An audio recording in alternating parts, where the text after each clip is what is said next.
Okay, so do I put you like more over here? Or maybe more over... Oh, damn. Yeah, what's up? Oh, yeah, doing good, man. What's going on? Well, I'd start giving you a little more time on the Game Boy player for the GameCube. Things just kind of come up and slow me down a little bit.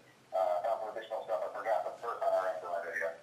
Oh, man, but like the last episode even said like, to be continued. Like, you know, we'll find out in the next episode. And it's already March. I was kind of hoping we would review a game by now. You know what I mean? Like... Yeah. I know. It's all on me. I'm starting to be a drag. But, hopefully there's... You got something else in your collection. Got to be some game that you can review. Yeah, alright, yeah. I mean, you're right. There's a lot of stuff here. We're just, like, renting these games out and stuff and whatever without, like, reviewing the ones I already have. So, yeah, I'll make it work. I'll find something good to review. Okay. Have anything in mind? I'll check it out. I'll just go by my collection and everything. But, yeah, man, you take it easy. There's no rush. You know how it is. We never rush you guys. Just whenever you're ready. I'll take care of it here as soon as I can. Thanks. Appreciate the patience. Oh, no problem, dude. You have a good day, man. Alright, so I guess we can't do the episode on the Super Game Boy adapter, the Game Boy adapter for the GameCube or whatever device Brian was talking about, so I gotta think about something else to review, but I don't know. In the meantime, I'm gonna go get some more fight money.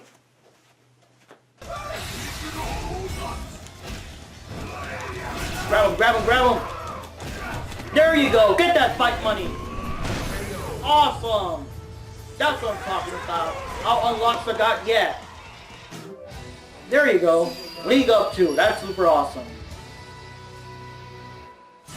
Yeah, that's pretty cool. Now the only question is though, I still don't know what game to review. Like, I don't know. What game in my collection can I review for this episode? Oh, wait a minute! I'm so stupid! Like, the answer's right in front of my face this whole time! I'm talking about Dead or Alive 6!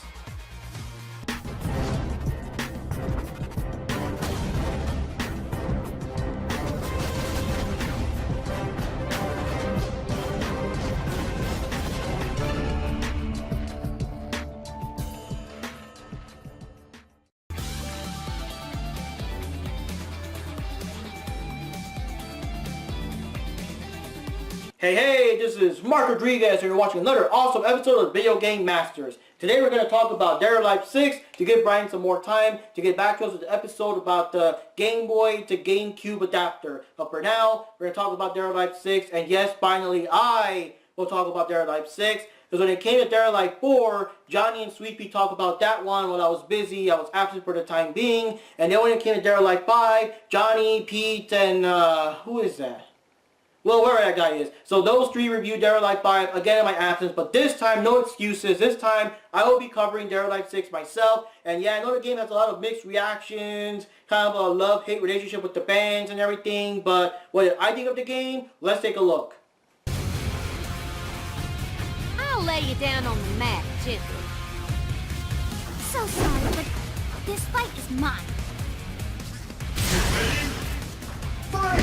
Dead or Alive 6 was released on March 1st, 2019 by Koei Tecmo and Team Ninja for the PS4, Xbox One, and PC gaming. There was a pre-online beta test early this January that let you use some of the characters, and a deluxe demo that let you use everyone except for the DLC characters later that February.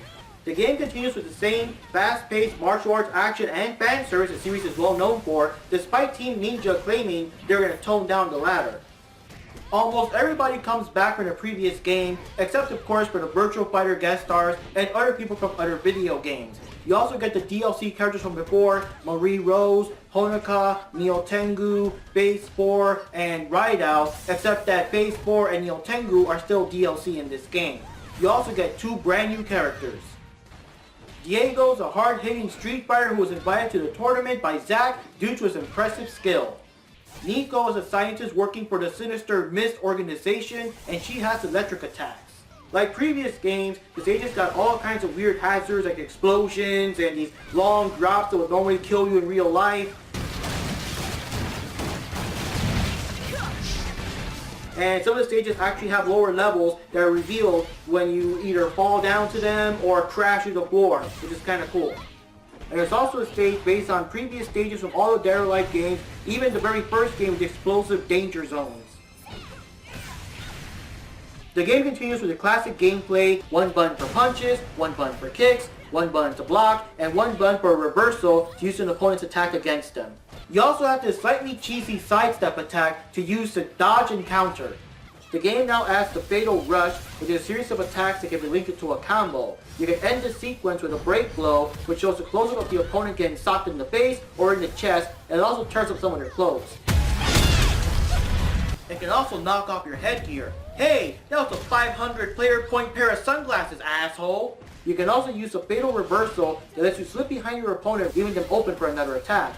The game has the usual modes like an arcade mode, survival mode, time attack mode, versus mode for the computer opponents, for your friend that's right next to you, or playing online in ranked matches. There are currently no lobbies as of right now, but it did promise to add lobbies as free DLC later on. And you also have the Dead or Alive Quest mode where you go out and do combo challenges to unlock certain items. And you have the Dead or Alive Story. Now the story mode this time is kind of like a flowchart. It's all like every character has their different chapters, and if you, for example, unlock something in chapter 3, it might go back and unlock something in chapter 1. So you kind of go up and down until you unlock all the characters and all their different story parts. The storyline itself is pretty simple. Basically, it's about Honoka with her mysterious powers, and Marie Rose has been sent over to protect her because everyone is after her, searching for her, trying to capture her and things like that. While at the same time, Helena and Zack are holding the Dead or Alive 6 tournament, and they want to recruit Diego because they're impressed by his fighting style. Now, this is kind of good for Marie Rose, Honoka, Neil Tengu, and Rydell because they were added real late in Dead or Alive 5 last round, and they were not part of that story mode. So this story mode here kind of sort of helps out, flesh out their characters a little bit more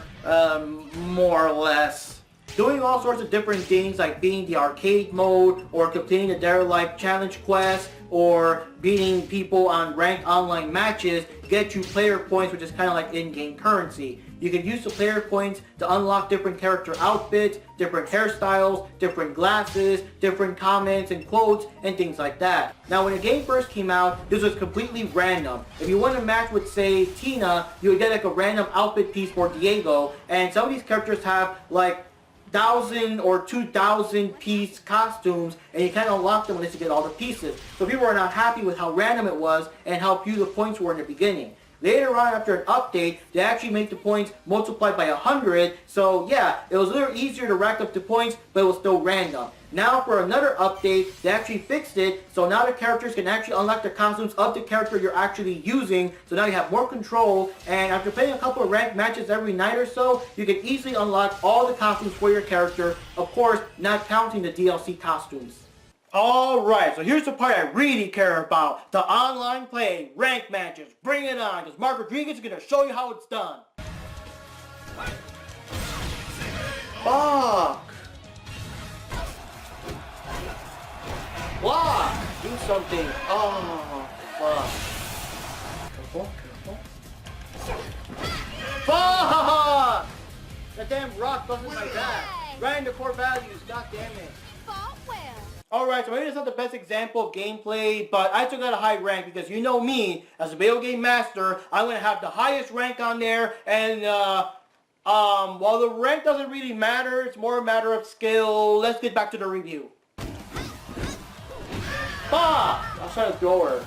Alright, so here are my thoughts on the game, and I'm going to try to address all the complaints people have had about the game as well during my review, but for me, as a game in general, I love Dead or Alive 6. It's a pretty awesome game with great gameplay, crazy combos, all the juggling, the reversals, the holds and throws and multiple lock throws and stuff, the fatal rush and all that. Like, it's just so much fun. And I actually played this game when it came out for the free demo. I was so impressed. I went out to pre-order the game on GameStop while I was watching Dragon Ball Super Broly, which is super awesome. And I got the Steelbook case with the unlockable DLC Neo Tengu and Kasumi's outfit, so I was pretty happy. It was pretty awesome. I do not regret my purchase. The game is a lot of fun. I love the graphics. All the characters look awesome. I also love the background stages, all the details and all the crazy hazards. Some of the hazards can be kind of abused, like the exploding cars in that junkyard stage. You can actually knock someone to the exploding car and then keep knocking them even forward to another exploding car. And yeah, it can be kind of abused and really turn a fight into someone's favor. One stage in particular is that Dead or Alive Museum stage with all the railings. It's basically separated in small sections to have railings, and it's very easily for someone to knock someone over the railings, continue, knock them over the railings, continue, knock them over the railings. It's a very like one-sided fight if you're not careful, if you don't like space your character around that area to avoid the railings and everything. My other complaint about the stages is it feels like there aren't really enough stages. Like I could have gone with 2 or 3 more stages or something. I don't know if eventually they're gonna have, I guess, extra stage DLC or something. I mean, these stages are pretty cool. I do like them, but it does feel like there's not that many compared to Dead or Alive 5 and some of the other versions there. And I also do miss the thing where you like get knocked down the stairs, you like knock down a flight of stairs. I think it was like a Dead or Alive 4, I believe. And yeah, the staircase is still there in the Dead or Alive Museum to kind of give a homage about it or whatever, but it's not the same. Not the same like actually being knocked down a flight of stairs. I kind of miss that. And I also want to add, I love that stage with the abandoned ship with the hidden treasure and all that, where there's giant octopus, I guess it's the Kraken, where the Kraken grabs you and just slams you right to the floor, and you're fighting on the second level. They got these barrels full of dynamite and treasure lying around. It's like insane. I love that level. And I also love the people on the street stages that shove you back into the fight. Like it reminds me of Pit Fighter. Like if Pit Fighter ever had like a modern remake, I imagine like the people shoving you back into the fight in the same manner. One of my personal nitpicks are the break blows. I love the break blows, but I wish there was more variety with them. Like the first time I played Diego in the demo, that was so awesome. Like the cinematic like fist to the face, that was super awesome. But then we got the deluxe demo, we got the other characters, and I noticed that other people were doing punches to the face and kicks to the face and, you know, clothesline to the face, and it got kind of repetitive. Like almost everyone's break blow is like a punch or kick to the face or an attack to the chest. But I kind of wish that more characters had more dramatically different ones. Like for example, Bass as a wrestler, he should have had some kind of super badass, like cinematic looking power bomb or something. And Bayman could have did some kind of super move or complex hold. He's like a grappler and stuff like that. Just something more dramatic and more epic, and not like everyone getting a punch or a kick to the face, you know? Oh yeah, and also this crap. Just this crap. I mean, all I can say is I want to give a shout out to anyone that I played with online that actually went along with it and actually allowed us to both lose by double knockout, but yeah. And now for the complaints. And I do gotta say that by now, most of these complaints have already been fixed and addressed with free DLC that came out days and weeks after the fact. But of course, the backstory remains that all of this stuff should have been sorted out before the game was officially released. I mean, it's a $60 game, get your shit together, guys. The first complaint was that Team Ninja announced that the game was going to tone down the fan service and the bounciness that Dead or Alive was most known for to make it, I guess, a more serious fighting game for esports and Evo and stuff like that. Now, of course, when the game came out, it was still as bouncy as ever before, but by then, a lot of fans were already turned off, and a lot of them didn't bother to look back and be like, oh wow, they actually did keep the fan service after all, or whatever, and money was lost. Now, in my opinion, I didn't really have a problem with the default outfits. A lot of people saw those outfits as, I guess, a sign of the toned down fan service because a lot of the girls were a lot more covered up than ever before. But in my opinion, they look kind of cool. I love Ayane and Kasumi's brand new outfits. They're pretty cool. They look more ninja-ish now as opposed to whatever the hell Kasumi was wearing before. I always figured that when it comes to stuff like the swimsuits and schoolgirl outfits and nurse outfits and whatever else, all that was going to come out as DLC anyway. Like how Dead or Alive 5 bombarded us with 2 or 3 years worth of different costume DLC. So it's like, I see no problem with that. I mean, if the outfits aren't skimpy now, I'm sure the outfits are coming in form of DLC anyway. Another major complaint was, of course, the random costume generator where you have no control of what costume you were getting, but now they fixed that. So now when you pick a character, you will get costume pieces for that particular character, and of course, the amounts have been amplified by 100 so you can get them a lot easier. And actually, for me, this is like the easiest way to unlock the costumes as opposed to all the other games where you have to like beat different arcade modes and survival modes and whatever else at the highest difficulty and blah blah blah blah. Here you can just grind and unlock your costume, so I got no problem with that, and it's very easy now, especially with the update, to unlock all the costumes. Now my main complaint was actually addressed a couple of days ago, and that kind of caught me off guard. Whenever you win in a ranked match, you have like this 10-second timer and it goes down real quick. So while you're trying to get past the screens that say, you know, you leveled up or whatever, your rank increased or decreased, and you unlock a costume and whatever costume, like your time already runs out and the rematch is already considered declined. But now they bumped it up to 14 seconds and the timer actually starts after you cycle through the screens and stuff. So it gives you way more time to do a rematch, and that's pretty cool. A lot of people also complain about the characters having only one intro pose and one victory pose, but now they got DLC. Some of the characters now have 2 victory poses and intro poses, and I assume eventually they'll all have different poses and stuff like that. I just don't like it that much because it's kind of like, is this where we're headed now? Like, is that where we're going? Where like now fighting games have only one win pose and you gotta like download the second one? Like, is that where we're headed?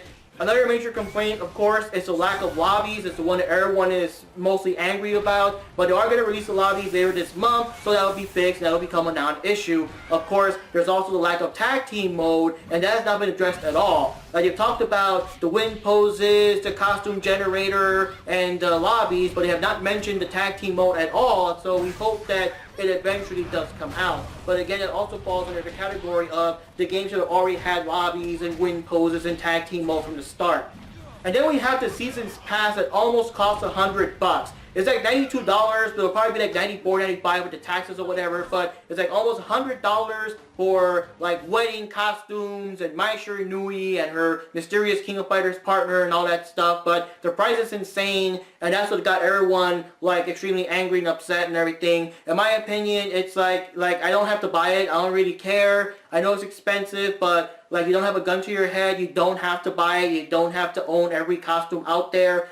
And as for Mai Shiranui, I do hope I can get her because when Dead or Alive 5 last round came out for the PS4, they had Mai Shiranui there, and she was only available on the PS4 version. Of course, when Dead or Alive 5, the original Dead or Alive 5 came out, we got that day one, and you know, we didn't have the characters there. We eventually exchanged it for Ultimate, Dead or Alive 5, or Dead or Alive 5 Ultimate, whatever, and we got some of the DLC characters, but we never got to get Mai because, again, she was only available on the PS4, and when we finally bought a PS4, I was like, I'm not gonna, like, re-buy the same game. I already paid for some of the DLC. I don't want to, like, pay again for the same game in the DLC. That was pretty annoying. So I am glad that Mai Shiranui is back in this game, along with a mysterious King of Fighters partner that has yet to be announced as of filming today, because, yeah, that's my chance to get her. But again, I hope I can get her without having to pay for the whole season's pass.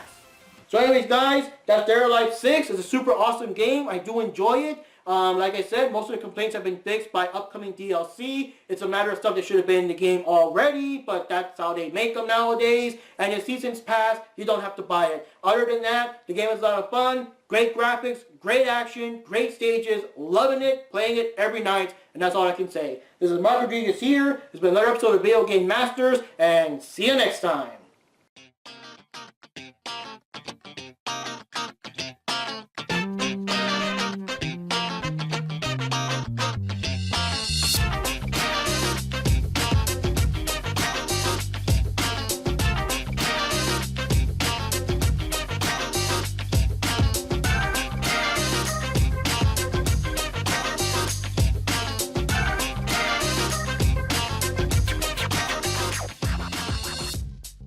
Guys, last minute update. Apparently Koei Tecmo has delayed the lobbies until the first update of April, which is I guess April 6th or something like that. And of course it's also assuming they don't delay it out even further. So once again I ask, Koei Tecmo, Team Ninja, please get your shit together.